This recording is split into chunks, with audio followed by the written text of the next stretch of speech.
চশমা museum, a house of world class, জলট্যাক মোড়, বহরমপুর মডার্ন হোটেলের সামনে। পশ্চিমবঙ্গের পাড়ায় পাড়ায়, গ্রামে গ্রামে, মোড়ে মোড়ে লটারির টিকিট বিক্রি হচ্ছে। বাংলায় রুটি নেই, রুচি নেই, শিল্প নেই। লটারির যারা বড় বড় মাফিয়া, সারা বাংলায় তারা যেমন খুশি তেমনভাবে অবাধে লটারির বিজনেস করছেন।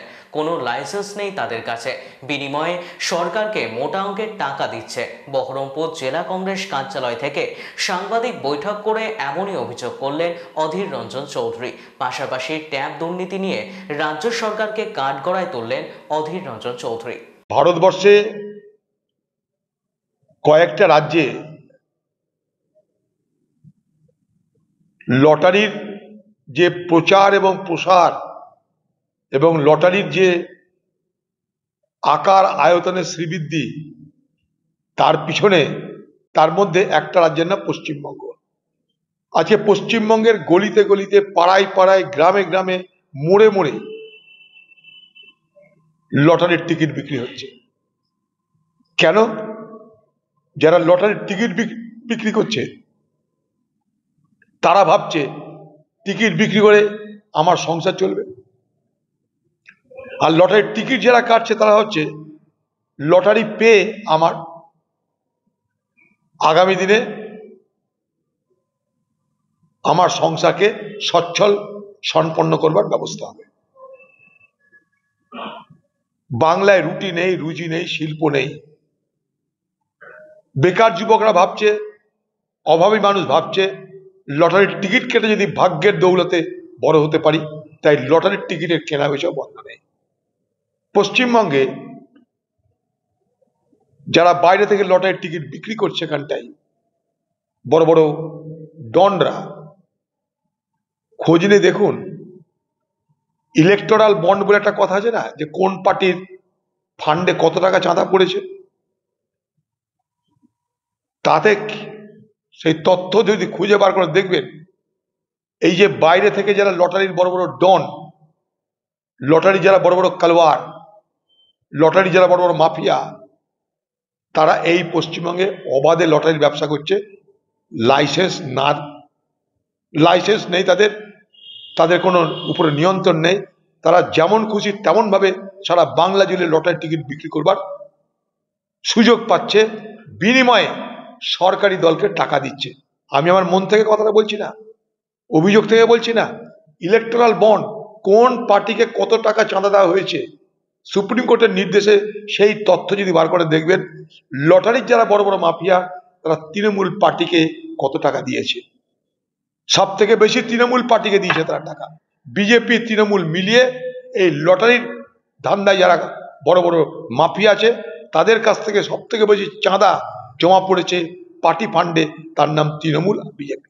যেমন শিক্ষা দুর্নীতি হয়েছে বাংলায়, যেমন স্বাস্থ্য দুর্নীতি হয়েছে, যেমন রেশন দুর্নীতি হয়েছে, ঠিক একইভাবে এই ট্যাব দুর্নীতিও সংগঠিতভাবেই হয়েছে।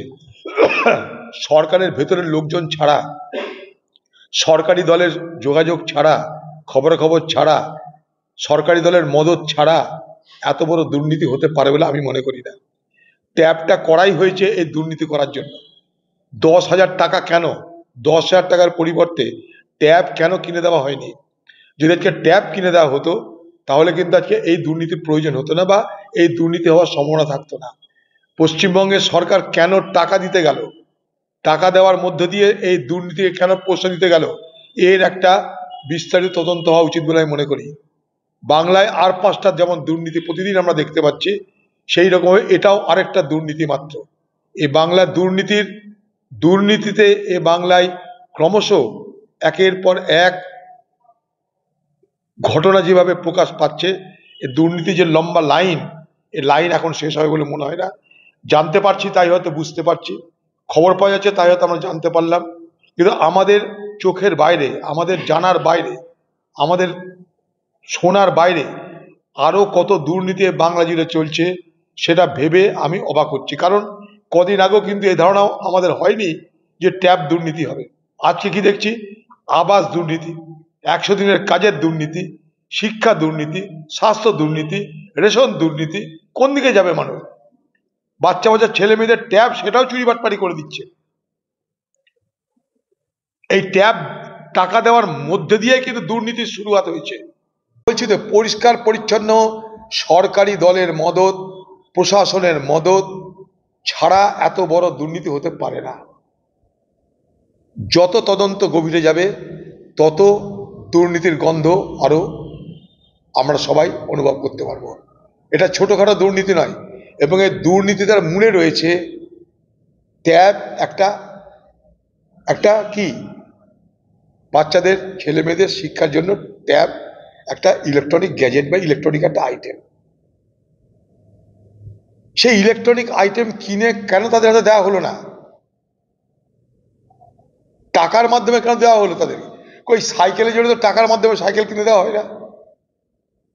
যদি সাইকেল টাকার বিনিময়ে না দিয়ে সাইকেল যদি কিনে এনে দেওয়া হয়, এটা দিতে অসুবিধা কি ছিল? চুরি করবে বলেই টাকা দেওয়ার ব্যবস্থা হয়েছিল, পরিকল্পিত করেই টাকা মারার জন্য, হ্যাকিং করে টাকা লুট করার জন্য এই পদ্ধতি তৈরি করা হয়েছিল। যারা করেছে তাদের পিছনে বড় মাথা আছে, ষড়যন্ত্র আছে। এমনি এমনি এত বড় দুর্নীতি হচ্ছিল আমি মনে করি না। অবশ্যই আছে, অবশ্যই আছে। সরকারি প্রশাসনের মধ্যেই লুকিয়ে আছে, সরকারি দলের মধ্যে লুকিয়ে আছে, সরকারের মধ্যেই লুকিয়ে আছে।